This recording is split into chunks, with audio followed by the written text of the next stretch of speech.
খুব অল্প সময়ের মধ্যে আপনারা বাড়িতেই বানিয়ে ফেলতে পারেন রেস্টুরেন্ট স্টাইলে এগ চিকেন কষা।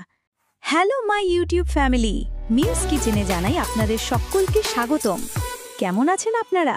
তাহলে চলুন দেখে নেওয়া যাক আজকের রেসিপি। সবার প্রথমে কড়াইতে দিয়ে দেব সর্ষের তেল।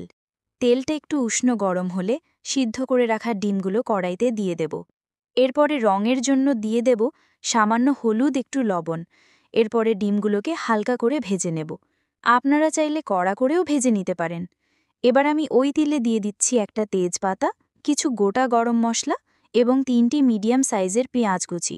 এবার গ্যাসের ফ্লেম হাই টু লো করে ততক্ষণ পেঁয়াজগুলোকে ভাজতে হবে যতক্ষণ না পেঁয়াজগুলো লাল লাল হচ্ছে। এবার দিয়ে দেব 2 চামচ আদার পেস্ট, 2 চামচ রসুনের পেস্ট, 1 চামচ জিরে গুঁড়ো, 1 চামচ ধনিয়া গুঁড়ো, 1 চামচ শুকনো লঙ্কার পেস্ট। এবার আদা রসুনের কাঁচা গন্ধটা যতক্ষণ না যাচ্ছে ততক্ষণ মশলাটাকে নাড়তে থাকব। এবার দিয়ে দেব টমেটো বাটা।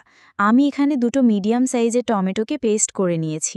এখানে বলে রাখি, টমেটোকে খুব ভালো করে কুক করে নিতে হবে। টমেটোটা যদি কাঁচা থাকে তাহলে গ্রেভিটা খুব বেশি একটা টেস্টি হবে না। মশলা থেকে তেল ছেড়ে দিয়েছে।